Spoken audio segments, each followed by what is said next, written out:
Hi, this is John Pettigrew, and you're listening to Talking Through My Hat, a podcast that explores bookish businesses, the fantastic people who create them, and what those people have learned. I'm a hat wearer, a recovering editor, and the creator of Future Proofs, enabling editors and authors to work better online. To find out more, visit wearefutureproofs.com or follow me on Twitter at John_Pettigrew.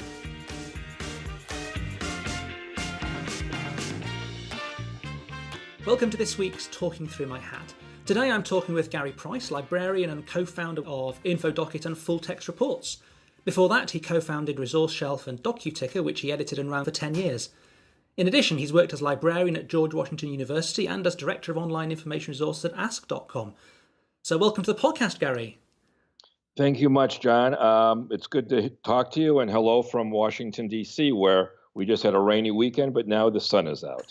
Oh, excellent. Got to make the most of that. Yes. You've had a long-standing commitment to curating and disseminating information. We were just chatting beforehand. You said, your job is basically to read things for a living, which is just the best job ever. How do you describe InfoDocket and Full Text Reports to people who kind of don't know what they are? Well, InfoDocket is a site that we're focusing on now, and it is part of Library Journal. So we could, if you like, talk about infopreneurship. This is a site that, and the other site that you mentioned, Resource Shelf. These are sites that for many years I did just as a calling card, a way of entry to say to people, I'm a librarian. Would you be interested in my consulting services? Or even before that, would you like to hire me? Yeah. So about 7 years ago now, Library Journal, which is a leading trade magazine here for libraries, they approached me and said, we would love for you to continue to do the site, and we'll put our ads on it. We'll co-brand it with you, but we'll pay you for what you were doing for no money. We'll pay you to do it now, with a monthly stipend. So what I try to do on a 7-day-a-week basis, much to my wife's chagrin, is I try to aggregate a wide variety of things, not just things that are librarian related. So it might be something new technology related. It might be about, text or data mining. It might be a new resource. That's something I'm very interested in, both professionally and personally, is making better use of what I would call and others call the open web, things that you don't have to actually take out your credit card and be charged for. This is stuff that, at least in the library community, people wanted to have access to for a long time. Now that it's here, I'm not sure if we're making the best use of it. And one of the reasons for that is because it's often, especially for non-librarians and non-professionals, often difficult for them to discover it. Okay. Discovery is such a big issue in all sorts of information technology and publishing, as you know. Yeah. So one of the things I think a librarian should be doing, amongst other things, more traditional things, both well-known and not so well-known, is trying to cull out, trying to aggregate some of this high-quality open web content. Okay. And what sort of people come to InfoDocket? I mean, who are you writing for deliberately, and who do you kind of find coming that you would never have thought of? Well, one of the areas, so it's the library group, and it's also important to remember too that libraries are not all alike. Often they're grouped together, the library, but it could mean a public library, it could mean an academic university library, it could mean what's often referred to as a special library, the library that you might find, which are dwindling in numbers, but you might find in a business setting, and of course then there are school libraries. So I try to present a wide variety of materials. I also, in theory, have always hoped that people will come for one thing, and in the process of discovering what they're coming for, they might see something that might not be exactly what they're looking for, but will be of interest to them so they can go on and explore on their own. Yeah. So obviously the library community is number one. And obviously since it's sponsored by Library Journal, that's number one. Yeah. But there are two groups of people that in my mind I'm trying to do what I do for. The other one of the two are journalists. Okay. And over the last couple of years, I'm doing more and more consulting and training with journalists. And that's something that's very fulfilling. So it might be a new report that came out from a government entity today, but unless somebody brings it to them, they're not going to discover it. So I try to serve also as an alerting tool. They might not need the report now, but at least they can make a bookmark to it. They can make a copy of it. Yeah. And also is a way for them not only to have research materials, but it's also they like it for story ideas. So not only do I have librarians in mind when I select materials, but I also have journalists. And I should also say there are several journalists who I work with in the sense that I will proactively, with their permission, of course, I will proactively email them things as they come across my desk every day. Here's a new report about this topic that's in the news. The data just came out. Here's a new specialty database. Yeah. The other group are K-12 educators. Okay. I think from kindergarten through what we have here, high school. Yeah. These people globally, but I'll speak for here in the United States, these people are often under huge amounts of budget constraints. I mean, they all are. However, the open web provides them with such a rich amount of material, things that back when I was in school, you could only have dreamt of being able to do or read or access, not only without physically even having to go to the archive in whatever city on the other side of the world. But as you and I were speaking about before we began the podcast, I can now sit and listen to a live broadcast from the BBC as those of you in the UK are listening to it. Yeah. This is the idea. And obviously, too, with streaming media, the idea of if you're learning a foreign language, you can actually hear it on a 24-hour-a-day basis by native speakers. It's the idea that all of this retrospective digitization that's going on, the ability to get to it without physically having to travel and for no cost. So my belief is, these days for most people, I've said this for years, and I say it kind of as a joke, but it's actually true. And that is for most people, I co-authored the book 17 years ago. Hard to believe it was that long ago, but I co-authored a book called The Invisible Web. That book, the idea of the invisible web is now often, the synonym for that is the deep web. So for most people now, the invisible or the deep web is every Google result below number 6. It's that most people are still doing very basic searches. They're not taking full advantage of the power that Google has built in, which a little bit of education goes a long way. So they're not doing that. They're also relying on the relevancy. Just like in the print world, every great story can be in the first half of the newspaper on the upper right-hand side of the page. Yeah. There's only a limit to how many things you can get in the top 10. So the idea of going out there and proactively being a scout and disseminating it to the proper people as needed, I think there's a huge opportunity there, this whole idea of curation and aggregation of the open web. And that's something that I not only like to talk about when I do training and writing, but I actually like to demonstrate on a day in, day out basis. Yeah. And how did you end up? Well, how did you start us, I guess? How did you start InfoDocket in the first place, this kind of thing? You said it was kind of a calling card almost originally. I mean, how did you end up in something that seems like kind of takes over your life to some degree? Yeah. My wife can speak on that as well, but she's not available.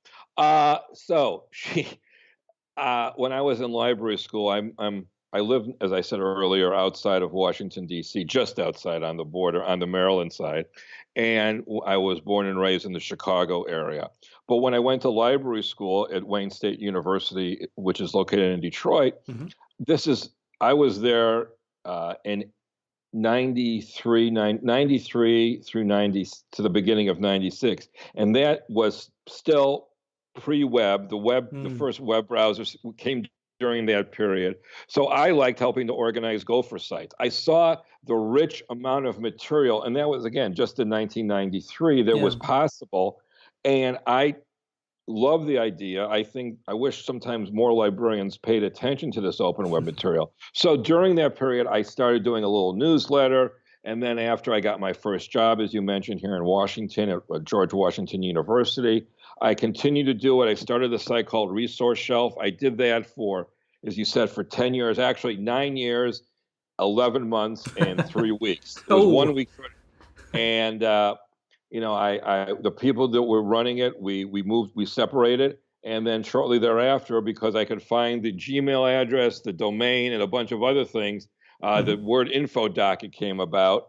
And then, as I said, a couple years after that, Library Journal asked me to be part of their organization. But and that's obviously just as a consultant. But to answer your question, I've always thought that there's too much to do here, and I could be doing my part as well. And at the same time, it's one thing to, as a speaker, as a trainer, as a consultant, to say, um, you should have me come and give a presentation to your group. You should hire me because you want my opinions about how to do something. I think it's another thing to also, instead of just saying it, actually showing what you're interested in, and showing the things that you know about and are following. And I should say too that, for everything I post on InfoDoc, and I've also learned through a lot of things this way myself, that often less is more. When I was doing resource shelving at the beginning of InfoDocket, I would post a lot more than I already do now, And I was told time after time after time, it's overwhelming. You really need to make more choices about what you're going to post and not going to post. And I think that was very good advice, because when somebody sees just a massive amount of material, they can often get overwhelmed and say, you know what, I'll just move on to the next thing. It's kind of the problem you're trying to solve in the first place, isn't it? If you're going to help people discover things, right, you've got to surface the stuff that they need or that they want or whatever. Right. The challenge for me, though, is to let people in the publishing world and the journalism world and to some degree in the library world understand this, but not everybody does. And that is, I'm a one-man band. I'm doing it all myself, not to mention my other work throughout the day. So one of the reasons people have said, why don't you share more opinion on InfoDocket? Well, I'm not the type of person who has instant opinions.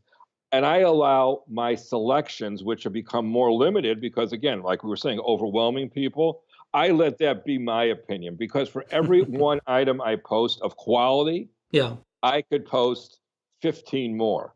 There's so much out there. And I think that overwhelming nature of all of this has stifled people in attempts to make better use of it. I think it's so overwhelming for people, even with a lot of resources, that they're going to say, we'll just take what we can get, and that's good enough. And to some degree, I have no delusions of grandeur here. I am a million miles or a trillion miles from scratching the surface, but I try to make some good selections every day, not only in terms of news stories, but in terms of what I would call new open web resources, whether it be a text report, whether it be a new specialty database, that type of thing. Yeah.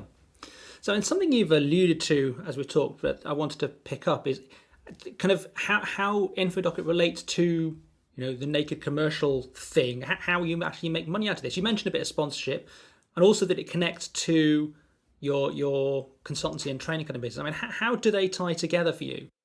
Well, obviously, the stipend that I get as part of the Library Journal family of services is one thing. But it keeps my name out there. It keeps people aware of what I do, and I hopefully not only doing it, but adding some value to their daily work. And I think that makes it a lot easier for people to say, you know what, we're going to give him a chance with consulting. We're going to talk to him about a possible speaking gig versus just coming out of nowhere. So I have a daily calling card out there that hopefully is adding value. But as I said, though, in terms of my direct income, it took a very long time for that to happen. And it was only because Library Journal saw the value in what I'm doing, because not only do I serve as a way to get obviously people to Library Journal sites, so they're seeing the Library Journal ads, but also on social media, especially Twitter. But it's also a way for Library Journal to kind of have a scout out there looking for news stories and things that they should be covering. So it's kind of serves both as the external, what you see on infodocket.com, but to a certain degree, it also serves as an internal wire alerting service for the people at the Library Journal headquarters. And has it developed as you kind of expected it to when you started out? I mean, did you expect it to become such a big, all-consuming thing, or was it just a little aside? You thought, this will be interesting, I'll just do a little bit of this? And has it just gone left field? I mean, always interesting to see how things develop. Yeah, you asked a really good question about how far I've taken this in terms of my time. I'm the type of person who can enjoy, and I realize, and this has taken me a long time to realize, especially after going through a library education, having a library science degree, is that a lot of people can't consume as much information or as much data, whatever you want to call it, as I can. So making selections for them is even more important. Yeah. Has it materialized? Yes. It's been a wonderful way. People know, when I go in somewhere and people say, "Oh, I know your site," it's a real joy. I know that the people appreciate it. But at other times it's I just to a certain degree it's shown me it's more about my personal commitment to it. Do I post as much? Do I post more than I really need to keep the contract with Library Journal in a fruitful manner, if you like, going well? Absolutely, I post more than I need to, but at the same time, you know what? If I can share one or two extra things that might be of value to one or two other people, then I know that I'm doing my job. Yeah. Because again, there's so much out there, and there is really, in the print world, with books specifically, there have been, there are review journals of books. Yeah. There's more of a pattern. There's more of a stream of how things from the acquisition of the author through the editing of the book, through the publishing, through the reviews. There's more, there's a system in place. With the open web, there's things coming 24/7, 365. So just to take an initial stab at finding things of value, I think is doing. But I also wish there was more of a formalized system, at least in certain areas, of how things were published, and having the alerting tools, so I don't have to proactively go out there and look. Yeah. And that's something else. That's become something I often talk about when I go do public speaking, and that is, how do I do what I do with InfoDocker? Because people have always said to me, "Well, how do you know this before what seems like everybody else does?" And that's just through a lifelong. And I have to say too, I have to be honest with you, this has been my interest in media and information dissemination, and all of this has been a lifelong interest. This is something that now, obviously, in 1990s when I went, and then went to library school, and then the internet, became more and more of what it is now. It just took off. But the interest in how information flows, where it comes from, credibility of sources, all the things we're hearing in the news now, and that have become kind of common topics, has been a lifelong interest for me. So my understanding of how some of these systems work, where a news story might start from, the underlying report, and then how it disseminates, and now it moves into social media, is something that I've been interested in forever. It's part of my DNA, if you like, about how all of this works. So the challenge is it never stops, and that is one thing too, to answer your question, that I've had to learn, often the hard way, about saying, you know what, it can wait till tomorrow. Or it can just wait, because if you saw how large my folder is of things that I've never posted but I thought deserve posting, it's much larger than what I've ever posted. But obviously family comes into play, and your health. And I became a father 6 years ago, so all these things come into play. But I've been able to work out all sorts of different tools and mechanisms, and obviously experience to get to a lot of good stuff, hopefully good stuff, in an expedited amount of time. Yeah, and obviously the gathering of information, finding it and selecting it and getting it kind of put up for people is a huge part of it. How do you handle the other half, which is, the audience creation? Do you actively go out and build a list of people who are interested, or is it just there and it's just word of mouth? I mean, at some point, I assume you must have done some active sort of building of an audience, but no. Well, obviously, I let Library Journal do some of that. It's a major trade publication here, and obviously, they have I think it's well over 200,000 people on their Twitter stream, and just about everything I post is tweeted as well. And then obviously, so it kind of, what you were asking, kind of one thing feeds the other. So now when I go out and I speak to a group of people, that's another way that they're introduced to it. So if I go out and speak to a group of 30 or 40 fifth grade or junior high, middle school teachers, they, it's kind of, that's how it disseminates. Do I go out and actively buy, Google ads or Twitter ads? No, I don't. No, I don't. I mean, again, it's a one-man show here at this point. Now, you've got to where you are. You've got, as you say, you've got the great partnership, and you've got a big community of people sort of consuming all this content you're linking to and pushing out. But do you think about where you go next? The next 5 years of InfoDocket, and what do you think about to ensure that you're still relevant in 5 years from now, or 10 years from now, or whatever?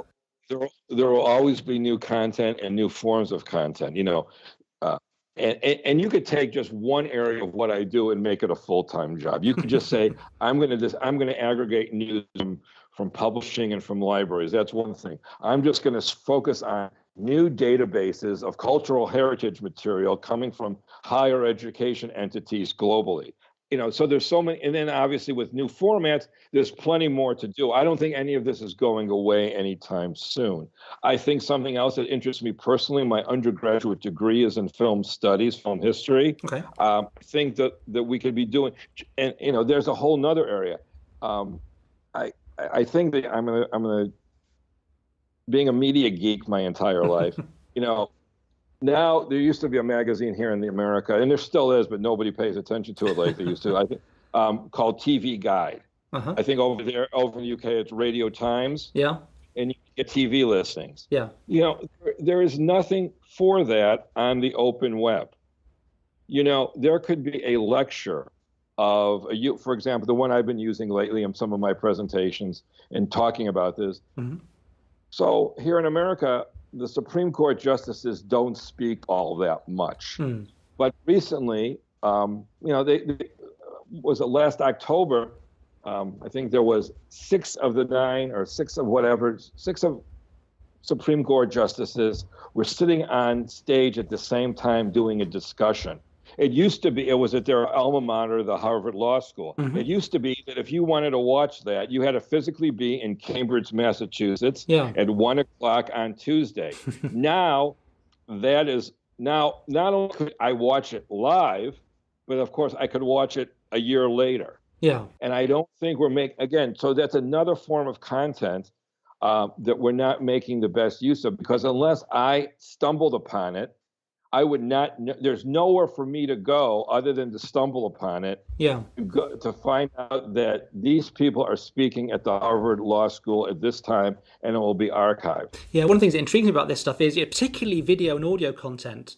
At the moment, at least, there's no way to search for it or search the content of it, because they could be discussing the most vital thing in the world, but no one would ever know unless somebody links to it or tags it or something. Right. Now, we could maybe do another show on this at some point, but the idea of curation and of searching of audio, video, I think, you asked me 5 years, I think 5 years from now will be much more commonplace. For those of you who have never heard of C-SPAN, that's our Parliament TV here in the U.S. So it's c-span.org. C-SPAN.org is I'm mentioning this because it's a great example of what you're talking about at scale. So C-SPAN broadcasts not only U.S. Congress things, but they have thousands and thousands of hours of interviews with nonfiction authors. They've got lectures. They've got events around, globally. They might have a lecture, say, at the Smithsonian Institution. Well, the C-SPAN video archive, which is linked at the very top of the page as the search box, they have over 240,000 hours of searchable video. And by searchable, I mean not only by the metadata, as you were suggesting, the tags that were building, but they allow you to search every word spoken in the video. So if they said the name of a person at 5 minutes and 24 seconds, you could actually search the video for that name and then go directly to where those words were spoken and then click and watch the video. So that is going to become much more commonplace going forward. And I think in the case of C-SPAN, they're creating their text using the closed captioning from the program. Yeah. So no, it's not perfect, But if you want to find out the name of a company or of a person that might have been mentioned in a book author interview or in a congressional hearing, Yeah. that's really the only way you have of doing it, short of finding the program and then listening for every word spoken to see if it was. So yes. Yeah, and the amount of video and stuff that's being generated, that is ridiculously Yeah. unfeasible. And but I just think that's step two. I think we still need to do step one and make people aware that some of this stuff exists in the first place. Absolutely. So, I could go off into it. There's a business, I think, just of curating open web video. Now, in the case of open web video, most of it in my dealings and experience sits on one server, and that is the YouTube server. Yeah. Even organizations like, well-funded, very well-funded organizations like MIT, they might have their own front end to the video. They might have their own front end to search for, did somebody lecture here? But the actual video itself is sitting on the YouTube server. So just by curating YouTube, you could have more than a full-time business and provide people with incredible quality material. And that doesn't even take into account all the retrospective digitization of video and audio that's going on. Absolutely. UCLA, their communications department is doing some great digitization of these, many celebrities and other people in the entertainment industry who have come over to UCLA to actually speak. That's just one example of thousands. Yeah. So when you kind of are going about your your stuff with InfoDocket, you kind of already said, there's too much to do, which may be the answer to this, but what is it that you find hardest about keeping InfoDocket going? Oh, you ask good questions, John. What's the hardest thing?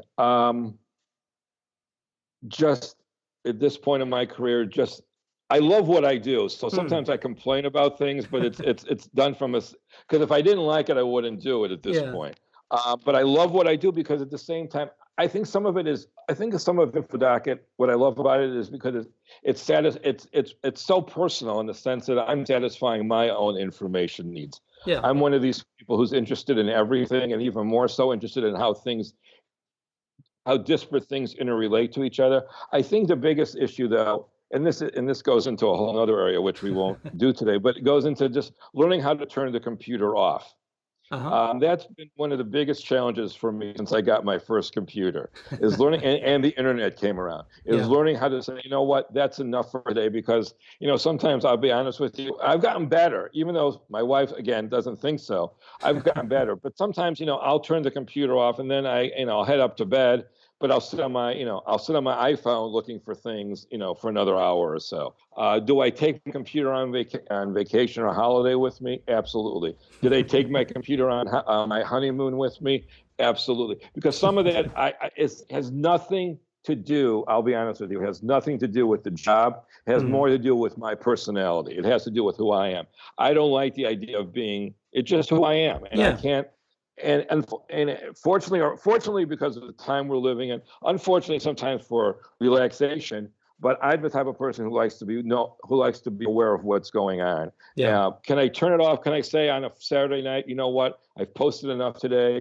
We'll wait till Sunday or till Monday. Absolutely. And that's what I did this weekend. I really cut back on the amount of hours. But it also, and I've heard this from other people, part of it is also, I don't know if you're like this, John, but part of it is I don't like coming back to 5,000 email messages. It drives me crazy. And so if I can just satisfy going through that for a few minutes, and that's one of the many ways I learn about new things. But if I can just not come back from a vacation with so many email messages, I'll never get to them. That keeps me calm during the actual vacation. Yeah. So, and what have you learned about yourself? You've kind of alluded to this just in that, but what have you learned about yourself from running InfoDocket, from that kind of process of doing that? I've learned so much about myself and about the state of, information discovery and the like. One, I've learned that, as I've said before, that I'm able to, I guess it's both a blessing and a curse, I'm able to process through a lot of information. I've learned that as much as I love what I do and I find the importance in what I do, A lot of people don't. We talk about it a lot in libraries and publishing, but especially libraries, and that is, people take what they can get, and that's good enough. Yeah. And unfortunately, I understand that. It's somebody once called it. Hamann once referred to it in a book called. He called it the principle of least effort. Mm-hmm. In other words, people will take just enough. But now we're learning, because for so many people, research means those first 5 or 6 results of Google. Mm-hmm. Unfortunately, and they're not using Google, as I said earlier, in the advanced manner. So that becomes, as we've seen in recent events, that can become problematic. Yeah, it's the power of the algorithms, isn't it? It's the power of the algorithm. And a lot of these things, in my opinion, and this is something else I've learned, and one of my pet peeves, if you like.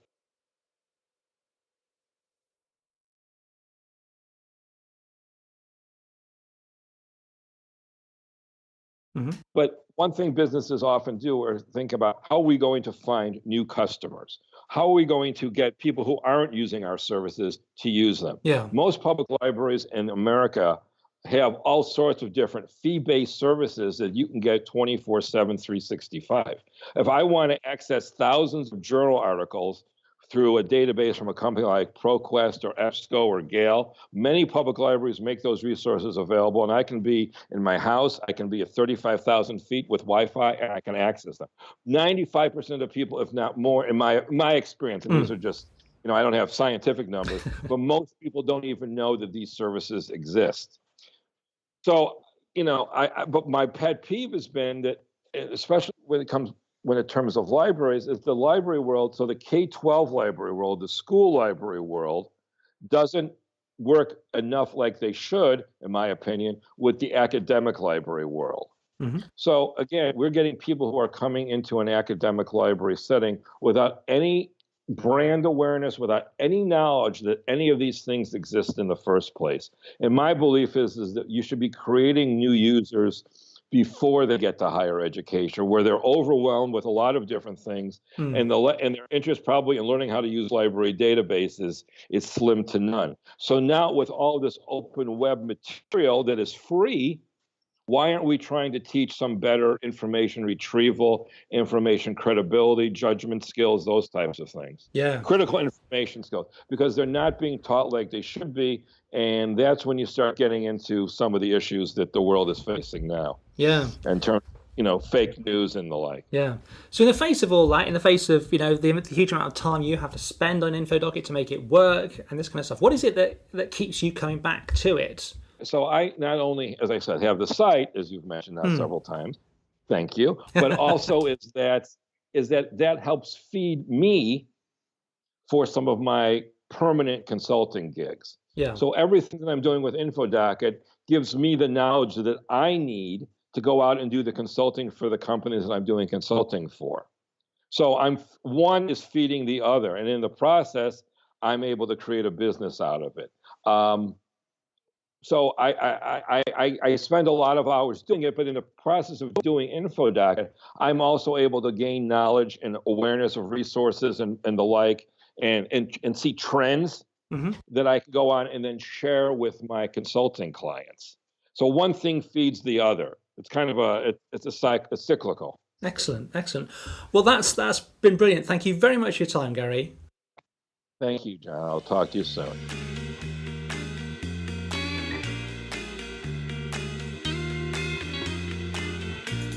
This was Talking Through My Hat, a podcast by John Pettigrew, founder of We Are Futureproofs. Please let me know your thoughts by leaving a review at Apple Podcasts or by commenting on the website, myhat.wearefutureproofs.com. You can subscribe to this channel at Apple Podcasts, Spotify, or wherever you get your podcasts. Our theme music is from hooksounds.com.